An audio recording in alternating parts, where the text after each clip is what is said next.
ഹനുമാൻ ഇപ്പോൾ സീതയോട് യാത്ര പറഞ്ഞു കഴിഞ്ഞിരുന്നു. പോവാൻ തയ്യാറാവുകയും ചെയ്തു.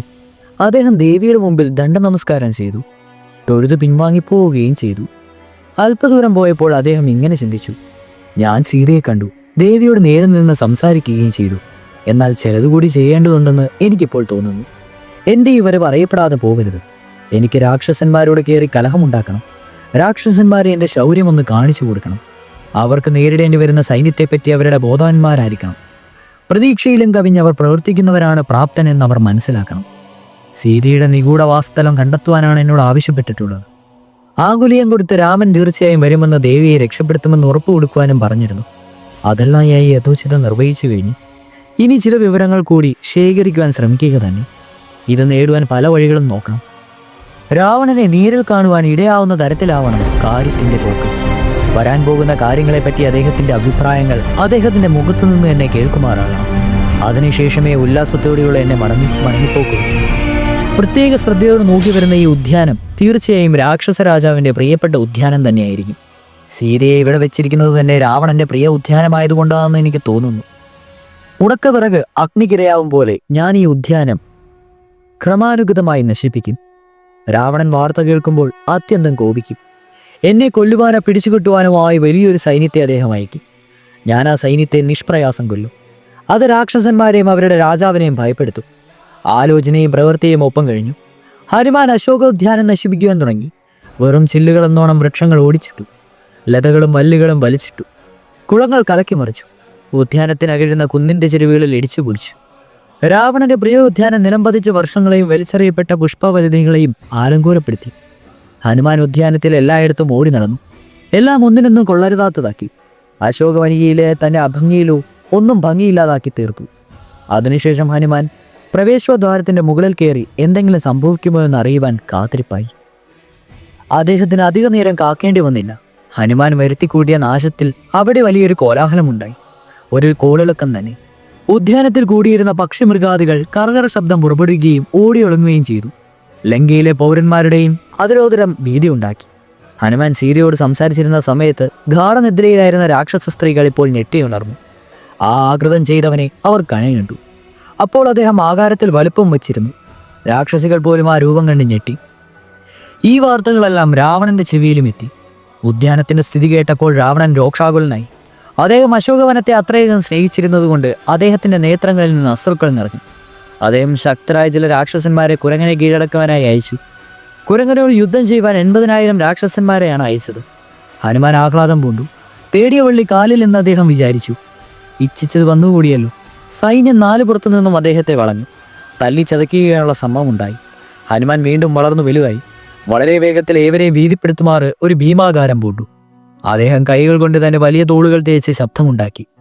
ആ ശബ്ദം ആകാശത്തിൽ ഇടിനാദം പോലെ പ്രതിധ്വനിയുണ്ടാക്കി. അദ്ദേഹം ആക്രോശിച്ചു.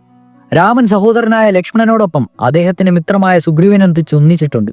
അവർ വിജയിക്കട്ടെ. വായുപുത്രനായ ഹനുമാനാണ് ഞാൻ രാമന്റെ അടിമയാണ്. എന്നെയും എൻ്റെ ശൗര്യത്തെയും തടുത്തു നിൽക്കുവാൻ 1000 രാവണന്മാർക്ക് പോലും ആവില്ല. ലങ്കയെ ഇച്ഛാഭംഗം കൊണ്ട് കരയിച്ചേ ഞാൻ മടങ്ങുകയുള്ളൂ. അദ്ദേഹത്തിന്റെ യുദ്ധകാഹളം ഭീതകജനകമായിരുന്നു. രാക്ഷസന്മാർ എല്ലാവരും ചേർന്ന് അദ്ദേഹത്തെ ആക്രമിച്ചു. കവാടത്തെ താങ്ങി നിർത്തിയിരുന്ന ഒരു തൂണ് അദ്ദേഹം പറിച്ചെടുത്തു. അതുപയോഗിച്ച് അദ്ദേഹം രാക്ഷസ സൈന്യത്തെ തല്ലിച്ചതച്ചു. അവരെ എല്ലാവരെയും അദ്ദേഹം കൊല്ലുകയും ചെയ്തു. സൈന്യത്തിനായി കുരങ്ങൻ നശിപ്പിച്ചിരിക്കുന്നു എന്ന വാർത്ത രാവണന്റെ അടുത്തെത്തി. അദ്ദേഹത്തിനത് വിശ്വസിക്കാനായില്ല. പിന്നീട് തൻ്റെ മന്ത്രിമാരിൽ ഒരാളായ പ്രഹസ്തന്റെ പുത്രനെ ഒരു വലിയ സൈന്യത്തോടുകൂടി അദ്ദേഹം അയച്ചു. ഇതിനകം ചൈത്യമെന്ന പോരായ ഒരു വലിയ സന്ധാമന്ദിരം ഹനുമാൻ പൊളിച്ചടിയാക്കിയിരുന്നു. അടുത്ത രാക്ഷസ സൈന്യത്തിന്റെ വരവും കാത്തിരിപ്പുമായിരുന്നു ഹനുമാൻ. അപ്പോഴേക്കും അദ്ദേഹം നശിപ്പിച്ച ആ സഭാമന്ദിരത്തിന്റെ കാവൽക്കാർ അദ്ദേഹത്തിന്റെ മേൽ ചാടി വീണു. അവർ തല്ലിച്ചായ്ക്കാൻ ചത്തുകൊല്ലിക്കുവാൻ വേണ്ടി ഏവതും നോക്കി. തന്റെ രാമന്റെ ദൂതനാണെന്നും ലങ്കയിലേക്കുള്ള പുറപ്പാടിൽ രാമനെ സഹായിക്കുവാൻ വാനര രാജാവ് സുഗ്രീവൻ കാത്തിരിക്കുകയാണെന്നും ഹനുമാൻ പിന്നെയും ഉദ്ഘോഷിച്ചുകൊണ്ടേയിരുന്നു. പ്രഹസ്തപുത്രനായ ജംബുമാലി ഹനുമാനോട് യുദ്ധം നടത്തി. അദ്ദേഹം സുഭഗനും ചെറുപ്പക്കാരനും ഗർവിഷ്ഠനുമായിരുന്നു. അദ്ദേഹം നല്ലൊരു യോദ്ധാവുമായിരുന്നു. ഈ ചെറുപ്പക്കാരനോട് യുദ്ധം ചെയ്യണമല്ലോ എന്ന ചിന്ത ഹനുമാനെ വികാരവശനാക്കി. ജംബുമാലിയുടെ ശരങ്ങൾ ഹനുമാന്റെ ദേഹത്തിൽ തറയ്ക്കുവാൻ തുടങ്ങി. രണ്ടുപേരും തമ്മിൽ വലിയ പോരാട്ടം ആരംഭിച്ചു. ഹനുമാൻ എറിയുന്ന പാറകൾ ജംബുമാലി തന്റെ ശരീരങ്ങൾ കൊണ്ട് ഉടച്ചു. അല്പനേരത്തെ യുദ്ധത്തിനു ശേഷം ഹനുമാൻ കയ്യിൽ പിടിച്ചിരുന്ന തൂണ് അതിവേഗം വട്ടത്തിൽ ചുഴറ്റി ആ യുവയോദ്ധാവിന്റെ മാറിലേക്ക് എറിഞ്ഞു. ജംബുമാലി കൊല്ലപ്പെട്ടു. ആ സമയം സൈന്യത്തിൻ്റെ താമസവിനുവൻ ഹനുമാൻ നശിപ്പിച്ചു. ഇത് കേട്ടപ്പോൾ രാവണൻ മന്ത്രിപുത്രന്മാരുടെ കീഴിൽ മറ്റൊരു സൈന്യത്തെ നിയോഗിച്ചു. അവരുടെ കാവാത്ത ശബ്ദം ഇടിനാദം പോലെയായിരുന്നു. ആ ഒരൊറ്റ കുരങ്ങനെ അവർ നിസാരനെന്ന നിലയിൽ കണക്കാക്കി. അവർ ഏറ്റുമുട്ടി. അവർക്കതിനുള്ള ഫലം വേഗം കിട്ടി. ലങ്കയുടെ വീഥികളിൽ രക്തപ്പുഴി ഒഴുകുകയും ചെയ്തു. മന്ത്രിപുത്രന്മാരുടെ നേതൃത്വത്തിൽ രാവണൻ അയച്ച മൂന്നാമത്തെ സൈന്യത്തിലേവരെയും ഒരുവനും പോലും ബാക്കിയുണ്ടായില്ല. രാവണന്റെ കോപം കൂടിക്കൂടി വന്നു. അദ്ദേഹം 5 സൈനിക മേധാവികളെ മറ്റൊരു സൈന്യത്തോടു കൂടി അയച്ചു. അവരുടെ കഥയും സമയതേരി തന്നെ. ഹനുമാൻ ആനന്ദിക്കുകയായിരുന്നു. സുഗ്രീവ സൈന്യത്തിന്മേൽ തന്നെ പോലെയോ അതിലും കൂടുതലോ ശക്തിയുള്ള ആയിരക്കണക്കിന് കുരങ്ങന്മാരോടൊപ്പം അവരെല്ലാവരും ലങ്കയിലേക്ക് വരുന്നുണ്ടെന്ന് അദ്ദേഹം ഉദ്ഘോഷിച്ചു. തൻ്റെ നഗരത്തിലേക്ക് തോണ്ടി വന്ന ഈ ഒറ്റക്കുരങ്ങൻ്റെ വീര്യത്തെപ്പറ്റിയുള്ള വിവരമറിഞ്ഞ രാവണൻ ഒന്നമ്പരന്നു. തൻ്റെ പുത്രനായ അക്ഷനെ അയക്കുവാൻ അദ്ദേഹം തീരുമാനിച്ചു. ഈ പുത്രൻ രാവണന് വളരെ പ്രിയപ്പെട്ടവനായിരുന്നു. പടക്കോപ്പണിഞ്ഞ് യുദ്ധത്തിന് തയ്യാറെന്ന യൗവനത്തിലേക്ക് കാലുകുത്തുന്ന തൻ്റെ മകനെ രാവണൻ സ്നേഹവാത്സല്യപൂർവ്വം ആപാത ചൂടം നോക്കിക്കൊണ്ടു. കയ്യിൽ ഭംഗിയേറെ വില്ലേന്തിയിരുന്ന ആ യുവാവ് ബ്രാഹ്മണർ അഗ്നിയിൽ ഹവിസ് ഹോമിക്കുമ്പോൾ ആ അഗ്നിയിൽ നിന്ന് ആദ്യം പൊന്തിത്തള്ളുന്ന തീനാളം പോലെ കാണപ്പെട്ടു. സ്വർണം കൊണ്ടുള്ള പടച്ചട്ടിയാണ് അദ്ദേഹം അണിഞ്ഞിരുന്നത്. സൂര്യനെ പോലെ പ്രകാശിതനായി അദ്ദേഹം രഥത്തിൽ കയറി ഹനുമാൻ കാത്തിരുന്ന സ്ഥലത്തേക്ക് പുറപ്പെട്ടു. അദ്ദേഹം ഹനുമാന്റെ അടുത്ത് ചെന്നു. തന്നോട് എതിർക്കുവാൻ വരുന്ന അടുത്ത സംഘം രാക്ഷസന്മാരെയും കാത്തു നിൽക്കുന്ന ഭീമാകാരനായ കുരങ്ങിനെ ആ യുവാവ് അല്പനേരം അത്ഭുതത്തോടെ നോക്കി നിന്നു. അക്ഷൻ ഹനുമാന്റെ വീര്യത്തെ നിർണയപ്പെടുത്തി. തന്റെ പ്രാപ്തിയെപ്പറ്റിയും ചിന്തിച്ചു. പിന്നീട് രണ്ടുപേരും തമ്മിലുണ്ടായ സംഘടനം അതിഘടോരമായിരുന്നു. ഭൂമി കുലുങ്ങി, സൂര്യപ്രകാശം മങ്ങി, കാറ്റു നിലച്ചു, പർവ്വതങ്ങൾ അടർന്നു, ശബ്ദം കൊണ്ട് ആകാശം മുഖരിതമായി, സമുദ്രം കരകവിഞ്ഞു. ഹനുമാനും അക്ഷനും തമ്മിലുണ്ടായ യുദ്ധം ഭീമാകാരമായിരുന്നു. ആ യുവരാജകുമാരന്റെ യുദ്ധഭീതിയിൽ ഹനുമാന് മതിപ്പുണ്ടായി. അദ്ദേഹം ആത്മഗതം ചെയ്തു. ഈ യുവാവ് ഉദയസൂര്യനെ പോലെയാണ്. ഇദ്ദേഹം ഒരു യഥാർത്ഥ യോദ്ധാവിനെ പോലെ വളരെ വീര്യത്തോടെ യുദ്ധം ചെയ്യുന്നു. ഇദ്ദേഹത്തെ കൊല്ലുവാൻ എൻ്റെ മനസ്സ് സമ്മതിക്കുന്നില്ല. ഇദ്ദേഹം ശക്തനാണ്, ശൂരനുമാണ്. ഇദ്ദേഹം ഒരു ശ്രേഷ്ഠ യുവാവായി എനിക്ക് തോന്നുന്നു. യുദ്ധത്തിൽ ഇദ്ദേഹത്തോട് എതിരിടുവാൻ ദേവന്മാർക്കു കൂടി ഭയപ്പെടുമെന്ന് തീർച്ചയാണ്. എന്നാലും എനിക്ക് ഇദ്ദേഹത്തെ കൊല്ലുക തന്നെ വേണ്ടിവരും. ഇരച്ചു കയറുന്ന അഗ്നി അവഗണിക്കുന്നത് കൊണ്ട് ബുദ്ധിയില്ലല്ലോ. അക്ഷന്റെ രഥത്തിലെ കുതിരകളെ ഹനുമാൻ കൊന്നു. പിന്നീട് രഥം തച്ചുടച്ചു. ഉടനെ രഥം ഉപേക്ഷിച്ച് അക്ഷൻ ആകാശത്തേക്ക് ഉയർന്നു. ഗരുഡൻ സർപ്പത്തെ ഗ്രസിക്കും പോലെ ഹനുമാൻ അദ്ദേഹത്തെ കടന്നു പിടിച്ചു. 4 വാടൻ ചുഴറ്റി നിലത്തേക്ക് വലിച്ചെറിയുകയും ചെയ്തു. അക്ഷകുമാരൻ മരിച്ചു വീണു. സൈന്യത്തിൽ കെടും ഭീതി നിറഞ്ഞു. വളരെ പേരെ ഹനുമാൻ ചതച്ചരച്ചു. രാജാവിൻ്റെ പുത്രനെ വർണ്ണവാർത്ത അറിയിക്കാനെന്നോണം അല്പം ചിലർ രക്ഷപ്പെടുകയുണ്ടായി. അവിചാരിത സംഭവങ്ങളാൽ രാവണൻ ദുഃഖിതനായി തീർന്നു. അദ്ദേഹത്തിന് സമനില വീണ്ടെടുക്കുവാൻ അല്പസമയം വേണ്ടി വന്നു. തൻ്റെ വീരപുത്രനായ ഇന്ദ്രജിത്തിനെ അദ്ദേഹം ആളയച്ചു വരുത്തി. രാവണൻ ഇന്ദ്രജിത്തിനോട് പറഞ്ഞു, എൻ്റെ മകനെ, നിനക്ക് അസ്ത്രങ്ങളുടെ പരിചയമുണ്ടല്ലോ. നീ ഒരു മഹായോദ്ധാവ് തന്നെയാണ്. ദേവന്മാരെയും വിജയിച്ച നീ ഒരു അതിമഹാരഥി തന്നെയാണ്. നിനക്ക് സ്വർഗാധിപനായ ഇന്ദ്രനെ തോൽപ്പിക്കുവാൻ കഴിഞ്ഞിട്ടുണ്ട്. പ്രാർത്ഥന കൊണ്ട് ബ്രഹ്മാവിനെ സന്തോഷിപ്പിക്കുവാനും നിനക്ക് സാധിച്ചിട്ടുണ്ട്. ബ്രഹ്മാവിൽ നിന്ന് നിനക്ക് അസ്ത്രങ്ങൾ ലഭിച്ചിട്ടുണ്ട്. നീ ഒരു ധീരനാണ്, ബുദ്ധിമാനാണ്. പെട്ടെന്ന് തീരുമാനങ്ങൾ എടുക്കുവാനുള്ള കഴിവും നിനക്കുണ്ട്. നിനക്ക് അസാധ്യമായി ഒന്നും തന്നെയില്ല. നീ എന്നോടൊപ്പം തന്നെ വീരനാണ്. മറ്റുള്ളവർ പരാജയപ്പെടുത്തി നീ വിജയം വരിക്കുവാൻ ഞാൻ ആഗ്രഹിക്കുന്നില്ല. അറിഞ്ഞില്ലേ, നിന്റെ പ്രിയ സഹോദരൻ അക്ഷകുമാരൻ കൊല്ലപ്പെട്ടിരിക്കുന്നു. ജംബുമാലിയാൽ നയിക്കപ്പെട്ട നിന്റെ കൂട്ടുകാരൻ കൊല്ലപ്പെട്ടു കഴിഞ്ഞു.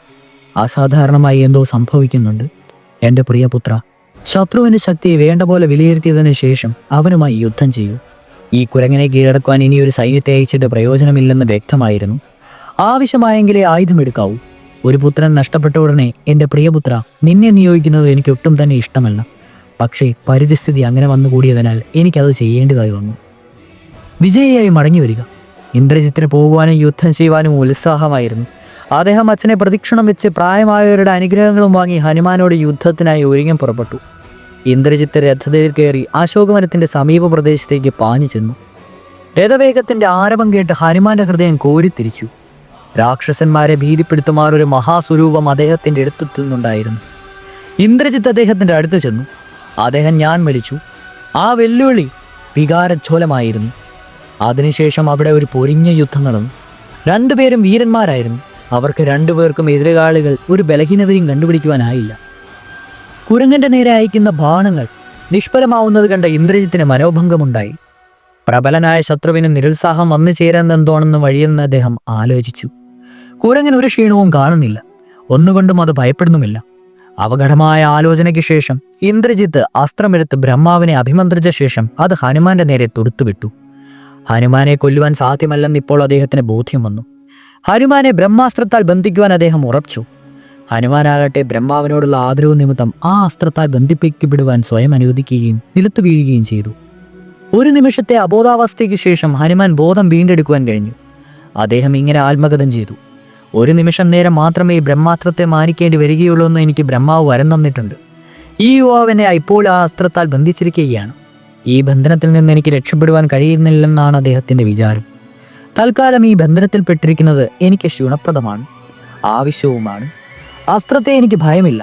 എൻ്റെ അച്ഛനായ വായുവിൽ ഞാൻ രക്ഷിതാവാണ്. അദ്ദേഹത്തിൻ്റെ മിത്രമായ അഗ്നിയാലും രാക്ഷസ രാജാവായ രാവണനെ നേരിൽ കണ്ടുമുട്ടുവാൻ എനിക്കിതൊരു സന്ദർഭമാണ്. സംഗതികൾ ഇങ്ങനെ വന്ന് പതിച്ചതിനാൽ അവർ എന്നെ രാവണന്റെ സമിധത്തിലേക്ക് കൊണ്ടുപോയിക്കോട്ടെ. ഹനുമാൻ അനങ്ങാതെ നിലത്ത് കിടന്നു. അസ്ത്രബലത്തിന്റെ കീഴിലാണ് അദ്ദേഹമെന്ന് രാക്ഷസന്മാർ വിചാരിച്ചുകൊണ്ടേയിരുന്നു. രാക്ഷസന്മാർ ഹനുമാന്റെ അടുത്ത് ചെന്ന് കയറുകൾ കൊണ്ടും മരത്തൊലിയുടെ നീണ്ട തുണ്ടകൾ കൊണ്ടും അദ്ദേഹത്തിന്റെ വരിഞ്ഞു കെട്ടി. കെട്ടാൻ അദ്ദേഹം വഴങ്ങിക്കൊടുത്തു എന്നാണ് വാസ്തവം. ശക്തി നഷ്ടപ്പെടുകയും ചെയ്തു. എന്നാൽ ഒരസ്ത്രവും അതിൻ്റെ മനഃശക്തിയിൽ മറ്റൊരു തരം ബന്ധനവും പൊക്കുകയില്ലെന്ന് പ്രസിദ്ധമാണല്ലോ. കുരങ്ങനെ കയറുകൊണ്ട് കെട്ടിയത് ഇന്ദ്രജിത്ത് കണ്ടു. ബ്രഹ്മാസ്ത്രത്തിന്റെ ശക്തി അതോടൊപ്പം നഷ്ടപ്പെട്ടു എന്ന് അദ്ദേഹം അറിയുകയും ചെയ്തു. തൻ്റെ ആൾക്കാരുടെ അറിവില്ലായ്മയെപ്പറ്റിയും എടുത്തുചാട്ടത്തെപ്പറ്റിയും അദ്ദേഹം ദുഃഖിച്ചു. അതിൽ പശ്ചാത്തപിക്കുകയും ചെയ്തു. ഇനി കുരങ്ങനെ പിടിച്ചു നിർത്തുവാനാവില്ല എന്ന കാര്യം അദ്ദേഹത്തിന് ഉറപ്പായിരുന്നു. എന്നാൽ അദ്ദേഹത്തെ അത്ഭുത പരമ്പര നോക്കിക്കൊണ്ട് ഹനുമാൻ തന്നെ വലിച്ചുകൊണ്ടുപോകുവാൻ അനുവദിച്ചു. താൻ മന്ത്രശക്തിയിലല്ലെന്ന് ആരെയും അറിയിച്ചതുമില്ല. രാവണൻ കൂടിയാലോചന നടത്തിക്കൊണ്ടേയിരുന്ന സഭാമന്ദിരത്തിലേക്ക് വേഗത്തിൽ അദ്ദേഹത്തെ വലിച്ചുകൊണ്ടുപോയി. ഇന്ദ്രജിത്ത് രാജകുമാരൻ ഒരു പതറിയ മുഖഭാവത്തോടെ ഹനുമാനെ പിന്തുടർന്നു. കയറുകൾ സ്പർശിച്ചിട്ടും ഈ കുരങ്ങിന് ബ്രഹ്മാസ്ത്ര ബന്ധനം അനുഭവപ്പെട്ടത് എങ്ങനെയാണെന്ന് അദ്ദേഹത്തിന് എത്ര ആലോചിച്ചിട്ടും പിടികിട്ടിയില്ല. അദ്ദേഹം അച്ഛൻ്റെ അടുത്ത് ചെന്ന് കുരങ്ങിനെ പിടിച്ചു കിട്ടിയതിനെ പറ്റിയെല്ലാം വിസ്തരിച്ചു പറഞ്ഞു. ഹനുമാനെ തന്റെ അടുത്തേക്ക് വലിച്ചുകൊണ്ടുവരുന്നത് രാവണൻ കണ്ടു. കൊട്ടാരത്തിൽ രാവണന്റെ അടുത്തെത്തിയപ്പോൾ ഹനുമാൻ കണ്ണു തുറന്നു. പവിഴവും മുത്തും പതിച്ചിട്ടുള്ള മനോഹരമായ സ്വർണ്ണക്കിരീടം ധരിച്ച രാക്ഷസ രാജാവായ രാവണനെ അദ്ദേഹം കണ്ടു. അദ്ദേഹം ധാരാളം സ്വർണ്ണാഭരണങ്ങൾ ധരിച്ചിരുന്നു. വളരെ മൃദുവായ വെള്ളപ്പട്ടാണ് അദ്ദേഹം ഉടുത്തിരുന്നത്. അദ്ദേഹത്തിന്റെ കൈകളിലും മാറത്തും പൂശിയിരുന്ന ചന്ദനക്കുശിന്റെ പരിമളം സഭാമന്ദിരത്തിലാകെ വീശിയിരുന്നു. അദ്ദേഹത്തിന്റെ നേത്രങ്ങൾ വലതും ഭംഗിയേറിയതുമായിരുന്നു. അദ്ദേഹം കഴുത്തിൽ മുത്തുമാലകൾ ധരിച്ചിരുന്നു. കൈകൾ കങ്കണങ്ങൾ കൊണ്ട് അലങ്കരിച്ചിരുന്നു. പ്രൗഢിയാർന്ന ഒരു സിംഹാസനത്തിലാണ് അദ്ദേഹം ഇരുന്നിരുന്നത്. അദ്ദേഹത്തിന് ചുറ്റുമായി പ്രഹസ്തൻ, നികുംബൻ മുതലായ പല മന്ത്രിമുഖ്യന്മാരും ഉണ്ടായിരുന്നു. ജയഘോഷം മുഴക്കുന്ന രാക്ഷസന്മാരാൽ നിർദാക്ഷിണ്യം വലിക്കപ്പെട്ടിരുന്ന ഹനുമാൻ രാവണന്റെ നേരെ കണ്ണുമമയ്ക്കാതെ നോക്കിക്കൊണ്ടേയിരുന്നു. രാവണൻ തേജസ്സാൽ അദ്ദേഹത്തിന്റെ കണ്ണു മഞ്ഞളിച്ചു. അദ്ദേഹം വിചാരിച്ചു, എന്തൊരു തേജസ്സാർന്ന ദേഹം, എന്തൊരു ഭംഗി, എന്തു ധീരമായ നോട്ടം, എന്ത് ശക്തി, എന്തൊരു കാന്തി. ഈ രക്ഷസ രാജാവിൽ ഇത്രയേറെ വിശിഷ്ട ഗുണങ്ങൾ സ്വഭാവമായിരിക്കുന്നത് അത്ഭുതം തന്നെ. ഇത്രയും വിശിഷ്ട ഗുണവാധനായ ഈ രാജാവ് ഒരു അധർമ്മിയല്ലായിരുന്നുവെങ്കിൽ എത്ര നന്നായിരുന്നു. ഇദ്ദേഹത്തിന് നിഷ്പ്രയാസം ദേവന്മാരുടെ നാഥനാവാൻ കഴിഞ്ഞേനെ.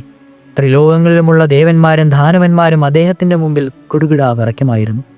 കോപിച്ചാൽ ലോകം മുഴുവൻ നശിപ്പിക്കുവാനുള്ള ശക്തി ഇദ്ദേഹത്തിനുണ്ട്. അത്രമാത്രം വീരനാണ് ഇദ്ദേഹം. ലോകത്തെ ആകെ കരയിപ്പിച്ചതിനാൽ രാവണൻ എന്ന് പേർ സിദ്ധിച്ച ആ രാക്ഷസ രാജാവ് തന്റെ മുമ്പിലേക്കൊന്ന് നോക്കി. ഹനുമാന്റെ മഞ്ഞയും തവിട്ട നിറവുമായ കണ്ണുകൾ കണ്ടുമുട്ടി. ഒരു നിമിഷത്തേക്ക് അദ്ദേഹം ഒന്ന് അമ്പരന്നു. എന്തെന്നറിയാത്ത ഭയം അദ്ദേഹത്തെ പിടിച്ചമർത്തുകയും ചെയ്തു. അദ്ദേഹം സ്വയം ചോദിച്ചു, മഹാദേവന്റെ ഭക്തനായ നന്ദിയായിരിക്കുമോ ഇത്? ഒരുപക്ഷെ അദ്ദേഹം എനിക്ക് ഉറപ്പ് തന്നു. നൽകിയിരുന്നതുപോലെ ഇവിടെ വന്നതാവാം. വർഷങ്ങൾക്ക് മുമ്പ് ഞാൻ കൈലാസത്തെ കൊടുമുടി പൊക്കിയപ്പോൾ നന്ദിയെ അപമാനിക്കുകയാണ് ഉണ്ടായിട്ടുള്ളത്. അദ്ദേഹം ഒരു കുരങ്ങിന്റെ രൂപത്തിൽ വന്നാണ് എൻ്റെ പരാജയം സൂക്ഷിപ്പിക്കുക എന്ന് അദ്ദേഹം പറഞ്ഞിരുന്നു. അതിതായിരിക്കുമോ? ഇത് നന്ദി തന്നെ ആയിരിക്കുമോ? രാവണന്റെ ഹനുമാന്റെ നേരെ രോക്ഷസോടെ നോക്കി. പിന്നീട് മന്ത്രപ്രഹസ്തന്റെ നേരെ തിരിഞ്ഞ് അദ്ദേഹം പറഞ്ഞു, ഇവൻ എവിടെ നിന്നാണ് വന്നത്? ഇവിടെ വരുവാനുള്ള ഉദ്ദേശം എന്താണ്? ഉദ്യാനം നശിപ്പിക്കുകയും രാക്ഷസികളെ പീഡിപ്പിക്കുകയും ഇയാൾക്ക് എന്തു നേടുവാൻ കഴിഞ്ഞു? ഇതെല്ലാം ചെയ്തത് എന്തിനാണെന്ന് ഇയാളോട് ചോദിക്കും. നമ്മുടെ നഗരത്തിലേക്ക് അയാൾ എന്തിനു വന്നു? സൈന്യത്തെ നശിപ്പിക്കുക എന്ന അപൂർവമായ ആനന്ദത്തിൽ എന്തു മുഴുകി? എല്ലാം ചോദിക്കൂ. രാവണന്റെ കൽപ്പന അനുസരിച്ച് പ്രഹസ്തൻ ഹനുമാന്റെ നേരെ തിരിഞ്ഞു നോക്കി. എടോ കുരങ്ങ, ഞങ്ങളോട് സത്യമായി മറുപടി പറയാൻ ഭയപ്പെടേണ്ട. ആരും തനിക്കൊരു ദ്രോഹവും ചെയ്യില്ല. ഇന്ദ്രനാട് തന്നെ ഇങ്ങോട്ട് അയച്ചതെങ്കിൽ ആ സത്യം തുറന്നു പറഞ്ഞോളൂ. അത് തൽക്ഷണം പറയണം. എന്നാൽ തന്നെ ദ്രോഹിക്കാതെ പറഞ്ഞയച്ചേക്കാം. താൻ കുബേരന്റെയോ യമന്റെയോ ഭൃത്യനാണെന്നും ഈ രാജ്യത്ത് ചാരവൃത്തി നടത്തുവാൻ എത്തിയതാണെന്ന് ഞാൻ ഊഹിക്കുന്നു. താൻ എന്തിനാണ് ഇങ്ങോട്ട് പറഞ്ഞയച്ചതെന്ന് പറയൂ. ഒരു കുരങ്ങന്റെ വേഷത്തിൽ താൻ പ്രത്യക്ഷപ്പെട്ടിരിക്കുന്നുവെങ്കിലും ഒരു യഥാർത്ഥ രൂപമല്ലെന്നുള്ളത് തീർച്ചയാണ്. നിന്റെ സത്യം ഞങ്ങൾക്കറിയണം. രാവണന്റെ പരിപാവനമായ ഈ ക്ഷേത്രത്തിലേക്ക് നീ എന്തിനാണ് വന്നത്? ഹനുമാൻ അദ്ദേഹത്തോട് മറുപടി ഒന്നും പറഞ്ഞില്ല. ഒരു വെറും മന്ത്രിയോട് സംസാരിക്കുവാൻ അദ്ദേഹത്തിന് കഴിവുണ്ടായിരുന്നില്ല. അദ്ദേഹം രാവണന്റെ നേരെ നോക്കി ഇങ്ങനെ പറഞ്ഞു: ഇന്ദ്രനോ യമനോ വരുണനോ അല്ല എന്നെ പറഞ്ഞയച്ചത്. എനിക്ക് കുബേരനുമായി യാതൊരു പരിചയവുമില്ല. ഞാൻ നാരായണന്റെ ദൂതനുമല്ല. എൻ്റെ രൂപം ഒരു വേഷപകർച്ചയല്ലെന്നും ഞങ്ങൾക്ക് ഉറപ്പു തരുന്നു. ഇതെൻ്റെ സ്വാഭാവിക രൂപം മാത്രമാണ്. ഞാൻ ജാത്യ ഒരു കുരങ്ങനാണ്. രാക്ഷസ രാജാവായ അങ്ങയെ ഒന്ന് കാണണമെന്ന് ഞാൻ അതിയായി മോഹിച്ചു. അതു മനസ്സിൽ കണ്ടുകൊണ്ടാണ് ഞാൻ ഉദ്യാനം നശിപ്പിച്ചത്. യുദ്ധം ചെയ്യുവാൻ മോഹിച്ച് പല രാക്ഷസന്മാരും എന്നെ സമീപിച്ചു. ആത്മരക്ഷയ്ക്ക് മാത്രം ഞാൻ അവരോട് എതിർത്തതാണ്. ദേവന്മാർക്കോ മറ്റാർക്കെങ്കിലോ അസ്ത്രം കൊണ്ട് തന്നെ എന്നെ ജയിക്കാനാവില്ല. ബന്ധിക്കുവാനും ആ വരം എനിക്ക് ബ്രഹ്മാവ് നൽകിയിട്ടുള്ളതാണ്. അങ്ങയെ കാണുവാൻ വേണ്ടി മാത്രം ബ്രഹ്മാസ്ത്രം കൊണ്ട് എന്നെ ബന്ധിക്കുവാൻ ഞാൻ അനുവദിച്ചതാണ്. രാക്ഷസന്മാർ കയറുകൾ കൊണ്ട് തന്നെ തൊട്ടപ്പോഴേക്കും അസ്ത്രത്തിന്റെ ശക്തി നഷ്ടപ്പെട്ടു കഴിഞ്ഞിരുന്നു. ഈ ദ്വീപിന്റെ നാഥനായ അങ്ങയെ ഒന്ന് കാണുവാൻ എനിക്കൊരു കാര്യമുണ്ട്. അതുകൊണ്ട് അങ്ങയുടെ മുമ്പിലേക്ക് വലിച്ചിരിക്കപ്പെടുവാൻ ഞാൻ അനുവദിച്ചു കൊടുക്കുകയായിരുന്നു. കേൾക്കൂ, അജയനായ രാമന്റെ ഒരു ദൂതനാണ് ഞാനെന്ന് വ്യക്തമായി അറിഞ്ഞുകൊള്ളൂ. അങ്ങയോട് നേരിട്ട് സംസാരിക്കാൻ എന്നെ അനുവദിക്കൂ. അത് അങ്ങയുടെ നന്മയ്ക്ക് തന്നെ കാരണമായി തീരും. ഹനുമാൻ കുറെ നേരം മിണ്ടാതെ നിന്നു. എല്ലാവരും തന്റെ വാക്കുകളുടെ അർത്ഥം ശരിയായി മനസ്സിലാക്കിക്കോട്ടെ എന്ന് കരുതിക്കൊണ്ട്. അല്പസമയത്തിനു ശേഷം ഹനുമാൻ തുടർന്നു: ഹേ രാജാവേ, എൻ്റെ രാജാവായ സുഗ്രീവന്റെ കൽപ്പനയും ഇച്ഛയും അനുസരിച്ചാണ് ഞാനിവിടെ അങ്ങയുടെ മുമ്പിൽ വന്നിരിക്കുന്നത്. എൻ്റെ രാജാവ് അങ്ങയ്ക്ക് ക്ഷേമ ആശംസിക്കുന്നു. അങ്ങയ്ക്ക് ഇഹത്തിലും പരത്തിലും ശ്രേയസ്കരമായ അദ്ദേഹത്തിൻ്റെ ആ വാക്കുകൾ ശ്രദ്ധിക്കുക. അദ്ദേഹത്തിൻ്റെ സന്ദേശമാണിത്. ഇക്ഷ്വാകു വംശത്തിൽ വളരെ ശ്രേഷ്ഠനായ ഒരു രാജാവ് ഉണ്ടായിരുന്നു. അദ്ദേഹം ഒരു മഹായോദ്ധാവായിരുന്നു. അദ്ദേഹത്തിൻ്റെ പേർ ദശരഥൻ എന്നായിരുന്നു. അദ്ദേഹത്തിൻ്റെ മൂത്തപുത്രനാണ് ശ്രീരാമൻ. അദ്ദേഹം ഒരു മഹായോദ്ധാവാകുന്നു. അച്ഛൻ്റെ അനുശാസനമനുസരിച്ച് രാമൻ ദണ്ഡകാരണ്യത്തിലേക്ക് പോയി. കൂടെ അദ്ദേഹത്തിൻ്റെ പ്രീതമയായ പത്നി സീതയും ധീരനായ പോരാളി സഹോദരനായിട്ടുള്ള ലക്ഷ്മണനും ഉണ്ടായിരുന്നു. ജനകപുത്രിയായ സീതയെ രാമൻ കാട്ടിൽ വെച്ച് നഷ്ടപ്പെട്ടു. രാജകുമാരന്മാർ സീതയെ അന്വേഷിച്ച് കാട്ടിൽ ചുറ്റിത്തിരിയുമ്പോൾ ഋഷ്യമൂക പർവ്വതത്തിൽ എത്തിച്ചേരുകയും അവിടെ സുഗ്രീവൻ എന്ന കപിശ്രേഷ്ഠനെ അവർ കണ്ടുമുട്ടുകയും ചെയ്തു. അവർ തമ്മിൽ മൈത്രിയായി. അവർ ഒരു സത്യം ചെയ്തു. സീതയുടെ അന്വേഷണം നടത്തുവാൻ സുഗ്രീവൻ വാഗ്ദാനം ചെയ്ത് അതിലേക്ക് വേണ്ട ഏർപ്പാടുകൾ ചെയ്യുകയും ചെയ്തു. അതിന് പ്രത്യുപകാരമായി സുഗ്രീവൻ നഷ്ടപ്പെട്ട രാജ്യം വീണ്ടെടുക്കുക കൊടുക്കുവാനെന്ന് രാമൻ ഏറ്റു. ആ വാഗ്ദാനം അനുസരിച്ച് രാമൻ ബാലിയെ കൊന്ന് അനുജനായ സുഗ്രീവന് രാജ്യം നൽകി. ബാലിയെപ്പറ്റി ബഹുമാനപ്പെട്ട അങ്ങയ്ക്ക് പോലും നല്ലതുപോലെ അറിയാമെന്ന് കരുതുന്നു. ആ ബാലിയെ രാമൻ ഒരൊറ്റ അമ്പുകൊണ്ടാണ് കൊന്നത്. രാജാവ് സുഗ്രീവൻ സീതയെ അന്വേഷിക്കുവാനായി 4 ദിക്കിലേക്കും കുരങ്ങന്മാരെ അയച്ചിട്ടുണ്ട്. നഷ്ടപ്പെട്ട രാജകുമാരിയെ അവരിപ്പോഴും അന്വേഷിച്ചുകൊണ്ടിരിക്കുകയാണ്. അവരെല്ലാവരും വളരെ പ്രാബല്യവും വീരനുമായ കുരങ്ങനാണ്. അവരിൽ ചിലർ ഗരുഡനെ പോലെയും ശക്തരാണ്, ചിലർ വായുവിനെ പോലെ വേഗമതയുള്ളവരും. എന്നെപ്പറ്റി പറയുകയാണെങ്കിൽ ഞാനും വായുപുത്രനാണ്. എൻ്റെ പേര് ഹനുമാൻ എന്നാണ്. സീതയെ ഒളിപ്പിച്ചിരിക്കുന്ന സ്ഥലം കണ്ടെത്തുവാനായി 100 യോജന വിസ്താരമുള്ള സമുദ്രം ഞാൻ ചാടിക്കടന്നിരിക്കുന്നു. ഞാനിവിടെ ചുറ്റി നടക്കുമ്പോൾ അങ്ങയുടെ ഗൃഹോദ്യാനത്തിൽ ദേവി സീതയെ കണ്ടെത്തുവാൻ എനിക്ക് സംഗതി വന്നു. എനിക്കതൊരു അത്ഭുതമായി. ബുദ്ധിമാനായ ഒരു രാജാവാണെന്ന്, ധർമ്മമാർഗത്തിൽ സുപരിചിതനാണ് അങ്ങ്. അതിൻ്റെ അനുഷ്ഠാനത്തിലും അങ്ങയെപ്പറ്റിയുള്ള ഒരു ശ്രേഷ്ഠ പുരുഷന്റെ പരിചയത്തെയും അദ്ദേഹം കാഷ്ടിക്കില്ലേ. ധർമ്മിഷ്ഠനായുള്ള പ്രവൃത്തിയിൽ ചെന്ന് ചാടുന്നത് അങ്ങയെപ്പോലെയുള്ള രാജാവിന് ഉചിതമല്ല. അങ്ങയുടെ ജീവിതം എത്രയോ തപസ്സുകൊണ്ടും പലവിധത്തിലുള്ള ധർമാനുഷ്ഠാനങ്ങൾ കൊണ്ടും അനുഗ്രഹീതമാണ്. അതിന് ഇന്ദ്രിയനങ്ങളുടെ നിയന്ത്രണം വേണം. അത് ദേവന്മാരിൽ അനുഗ്രഹിക്കപ്പെട്ടതാണ്. ഒരു സ്ത്രീ കാരണം അങ്ങയുടെ അനുഗ്രഹമായ ജീവിതം നാമാവിശേഷമാകുന്നത് കാണുന്നതും യോഗ്യനല്ല. ഹനുമാൻ പറഞ്ഞ ഓരോ വാക്കിലും രാവണന്റെ കോപം കൂടിക്കൂടെ വന്നു. അദ്ദേഹത്തിന് കോപം അടക്കുവാൻ കഴിയാത്ത നിലയിലായി. കുരങ്ങിനെ കൊല്ലുവാൻ അദ്ദേഹം തൽക്ഷണം ഉത്തരവിട്ടു. രാവണൻ അങ്ങയെ ചെയ്യുന്നത് വിഹിതമല്ലെന്നും അദ്ദേഹത്തിന്റെ സഹോദരനായ വിഭീഷണന് തോന്നി. അദ്ദേഹം ധർമ്മിഷ്ഠവനായിരുന്നു. ഈ തെറ്റായ തീരുമാനത്തിൽ രാവണനെ പിന്തിരിപ്പിക്കുവാൻ എന്താണ് വഴിയെന്ന് അദ്ദേഹം ആലോചിച്ചു. രാജാവ് വളരെ കോപിച്ചിരുന്നു. കുപിതരായവരോട് സംസാരിക്കുന്നത് അത്ര എളുപ്പമല്ല, പ്രത്യേകിച്ചും ഒരു രാജാവിനോട്. വിഭീഷണൻ ബുദ്ധിമാനായിരുന്നു. തക്കബലം ഉണ്ടാക്കും വിധത്തിൽ അതിന് പറ്റിയ വാക്കുകൾ പ്രയോഗിക്കുവാൻ അദ്ദേഹത്തിന് കഴിവുണ്ടായിരുന്നു. ശാന്തനാവൂ രാജാവേ, കോപത്തിന് വഴങ്ങരുതേ. എൻ്റെ വാക്ക് ശ്രദ്ധിക്കൂ. ദൂതനെ കൊല്ലരുതെന്നാണല്ലോ വീരനായ രാജാക്കന്മാർക്കിടയിലൂടെ നടപ്പ്. ഈ കുരങ്ങനെ കൊല്ലണമെന്ന അങ്ങയുടെ കൽപ്പന ധർമ്മത്തിന് വിരോധമാണ്. ധർമ്മം അനുസരിക്കുകയാണ് വേണ്ടത്. വിഭീഷണൻ പറയുന്നത് കേൾക്കുവാൻ രാവണന് മനസ്സുണ്ടായിരുന്നില്ല. അദ്ദേഹത്തിൻ്റെ കോപം അടങ്ങിയിരുന്നില്ല. അദ്ദേഹം പറഞ്ഞു: ഈ കുരങ്ങനെ പോലെയുള്ള ക്രൂരർക്ക് മരണശിക്ഷ കൊടുക്കുന്നത് തെറ്റല്ല. അവൻ ലങ്കയ്ക്കൊരു ഭീഷണിയാണ്. അവനൊരു പാപിയാണ്. അവനെ കൊല്ലുന്നതിൽ ഒരു തെറ്റും ഞാൻ കാണുന്നില്ല. കുരങ്ങിനെ പറഞ്ഞയച്ച രാജകുമാരന്മാരോട് എതിരിടുവാൻ ശ്രമങ്ങൾ ചെയ്യണം. അവസാനം വരെ അങ്ങയ്ക്ക് വേണ്ടി യുദ്ധം ചെയ്യുവാൻ വീരരും സൽസ്വഭാവികളുമായ എത്രയോ യോദ്ധാക്കൾ അങ്ങയ്ക്കുണ്ട്. അതായിരിക്കും ഉചിതമായ കാര്യം. രാവണന്റെ കോപം ഒന്നടങ്ങി. അദ്ദേഹം വിഭീഷണനോട് സംസാരിക്കുകയും ചെയ്തു. രാവണൻ പറഞ്ഞു: വിഭീഷണ, അങ്ങ് പറഞ്ഞതാണ് ശരി. ശത്രുവിൻ്റെ ദൂതനെ കൊല്ലുന്നത് തെറ്റ് തന്നെയാണ്. ഇയാൾക്ക് നൽകുവാൻ പറ്റിയ മറ്റെന്തെങ്കിലും ശിക്ഷയെപ്പറ്റി ഞാൻ ചിന്തിക്കേണ്ടിയിരിക്കുന്നു. ഞാൻ അതിനെപ്പറ്റി ആലോചിക്കുന്നതാണ്. രാവണന്റെ കൽപ്പന അനുസരിക്കുവാൻ രാക്ഷസന്മാർക്ക് സന്തോഷമേ ഉണ്ടായിരുന്നുള്ളൂ. രാവണൻ പറഞ്ഞു, അവൻ്റെ വാലിന് തീ കൊളുത്തി വിടട്ടെ. നഗരത്തിലെ വീതികളിലൂടെ അവൻ വലിച്ചു നടക്കുകയും ചെയ്യട്ടെ. ഓരോ പൗരനും അവനെ കണ്ട് പരിഹസിച്ചാർത്തു വിളിക്കട്ടെ. പഞ്ഞി നെയ്തുണ്ടാക്കിയ തുണി വാലിന് ചുറ്റും വിരിഞ്ഞു കിട്ടി. അപ്പോൾ ഹനുമാൻ വലിയ ആകൃതി കൊണ്ടു. രാക്ഷസന്മാർ ഹനുമാന്റെ വാല് എണ്ണയിൽ മുക്കി അതിനെ തീ കൊളുത്തുകയും ചെയ്തു. വാലിൽ തീ പിടിച്ച് കണ്ടപ്പോൾ എല്ലാവർക്കും സന്തോഷമായി. ലങ്കയിലെ പൗരന്മാർ കുരങ്ങനക്കാരനും അതിന്റെ വാലിന് തീ പിടിക്കുന്നതുമായി ആർത്തുതൂടി. സ്ത്രീകളും കുട്ടികളും പഴുവൃദ്ധന്മാർ പോലും അവരുടെ ഗൃഹങ്ങളിൽ നിന്ന് പുറത്തു വന്ന അത്ഭുതം കണ്ടു നിന്നു. ഹനുമാൻ ഇപ്പോൾ ശരിക്കും കോപം കയറി. അദ്ദേഹം രാക്ഷസന്മാരെ വാലുകൊണ്ടടിച്ചു. അവർ ഹനുമാനെ കടന്നു പിടിച്ചു കെട്ടി. ഹനുമാൻ വിചാരിച്ചു, ഈ കെട്ടുകൾ കളിക്കാൻ എനിക്ക് വളരെ എളുപ്പമാണ്. അവരുടെ അടുത്തേക്ക് ഓടിച്ചെന്ന് അവരെല്ലാം കൊല്ലുവാനും ആർക്കും എന്നെ തൊടുവാനും കഴിയില്ല. എന്നാൽ ഞാൻ ഉദ്ദേശിച്ച കാര്യം നിർവഹിക്കാനാവാതെ നിലയിലാവും. എൻ്റെ ചുമതല മുഴുവനാകുകയില്ല. എന്നോടുള്ള ഈ അവജ്ഞ ഞാൻ സഹിച്ചേക്കാം. ഈ ജനത്തിൻ്റെ അനാദരവും നിമിത്തമുള്ള അപമാനവും ഞാൻ സഹിക്കും. നഗരം ഞാൻ രാത്രി കണ്ടു കഴിഞ്ഞതാണ്. എന്നാൽ അത് പകൽ വെളിച്ചത്തിൽ കാണുവാനൊരു സന്ദർഭം കൂടി ഇല്ലല്ലോ ഇത്. രാക്ഷസന്മാർ ഹനുമാനെ ബലമായി കെട്ടുമുറുക്കി ലങ്കാവീതിയിലൂടെ വലിച്ചുകൊണ്ട് നടന്നു. അദ്ദേഹത്തിൻ്റെ വാൽ ആ സമയമെല്ലാം കത്തിജ്വലിച്ചുകൊണ്ടേയിരുന്നു. രാക്ഷസന്മാർ വലിയ ബഹളം വെച്ചുകൊണ്ടേയിരുന്നു. ചില രാക്ഷസികൾ സീതയുടെ അടുത്തേക്ക് ഓടിച്ചെന്ന് ഇങ്ങനെ പറഞ്ഞു, സീതേ, ഇന്ന് രാവിലെ നീ സംസാരിച്ചു കൊണ്ടിരുന്ന ആ കുരങ്ങനെ ചുമന്ന് തൊടുത്ത മുഖമുള്ള ആ കുരങ്ങനെ നീ ഓർക്കുന്നുണ്ടോ? അവരെ രാക്ഷസന്മാർ പിടിച്ചു കെട്ടി.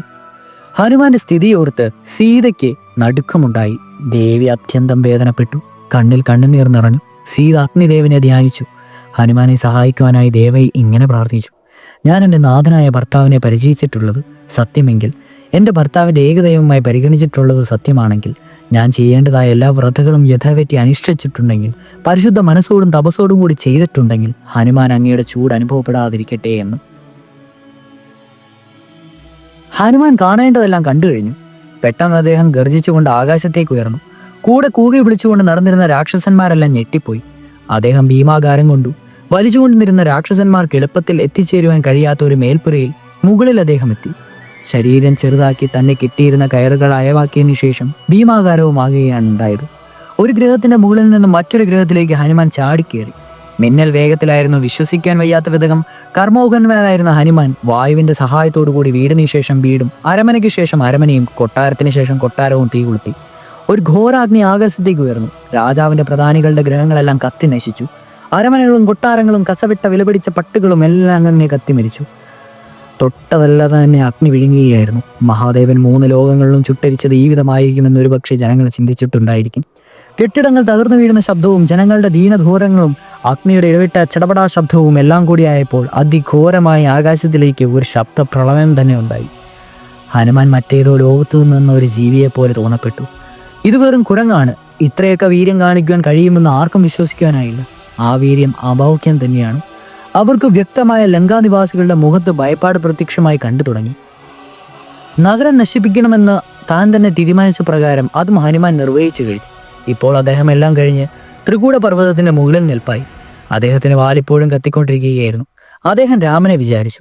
ഈ മഹത്തായ നേട്ടത്തിൽ സ്വർഗവാസികൾ ഹനുമാനെ പ്രശംസിച്ചു. രാമനെ പറ്റി ചിന്തിച്ചതോടെ അദ്ദേഹത്തിന്റെ കോപം തണുക്കുവാൻ തുടങ്ങി. അദ്ദേഹം സമുദ്രജലത്തിൽ വാൽ മുക്കി ലങ്കയെ ദഹിപ്പിച്ച് അഗ്നി കെടുത്തുകയും ചെയ്തു. പെട്ടെന്നൊരു കൊടുംഭീതി അദ്ദേഹത്തിന്റെ ഉള്ളിൽ കടന്നു. നഗരത്തിന് തീ കൊടുത്തത് കൂടുതൽ ധൃതിയിലായി പോയോ എന്ന് അദ്ദേഹം സംശയിച്ചു. അദ്ദേഹം ചിന്തിച്ചു, ഞാനിത് ചെയ്യരുതായിരുന്നു. യഥാർത്ഥ ബുദ്ധിയുള്ളവരും മഹാന്മാരുമായവർക്ക് തങ്ങളുടെ ഉള്ളിൽ പൊന്തി വരുന്ന കോപത്തെ അടക്കുവാൻ കഴിയും. ഇഷ്ടം പോലെ പിടിച്ചു നിർത്തുവാനും കഴിയും.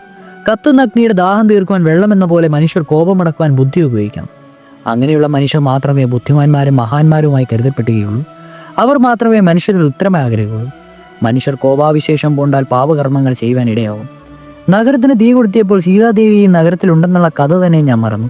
നഗരമാകെ കത്തിച്ചപ്പോൾ ആ ദേവിയും ദയിച്ചു പോയിരുന്നിരിക്കുമോ? വിഡ്ഢിയും ബുദ്ധികെട്ടവനുമായ ഞാൻ എൻ്റെ യജമാനെ വഞ്ചിച്ചിരിക്കുന്നു. രാമന്റെ ഭാവിയെ ഞാൻ നശിപ്പിച്ചു കളഞ്ഞിരിക്കുന്നു. സീതാദേവിയെ ഞാൻ കണ്ടെത്തി. എന്നിട്ടും ഈ അഗ്നി കാരണം ഞാൻ ദേവിയെ കൊലപ്പെടുത്തിയിരിക്കുന്നു. ദേവിയുടെ രക്ഷയെപ്പറ്റി ഞാൻ ചിന്തിച്ചത് പോലുമില്ല. എൻ്റെ ദൈവമേ, രാമന്റെ സുഖത്തിനായി നായവരെ ഞാൻ കൊത്തിച്ചിരുന്നു. ഹനുമാൻ നിരാശ ഗർജനത്തിൽ പതിച്ചു.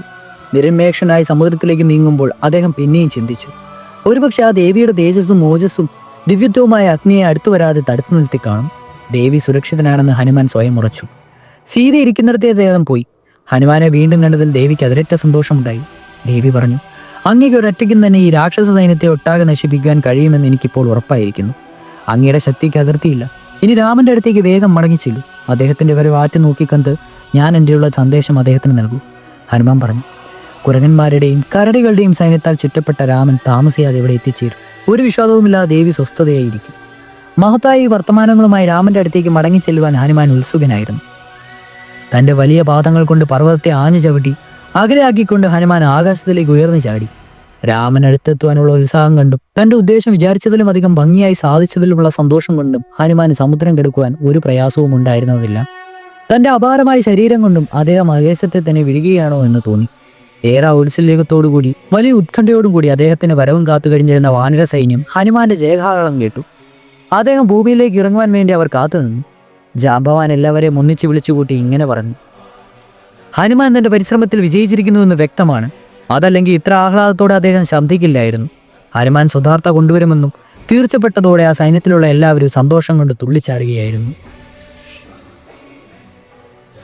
തുടരും.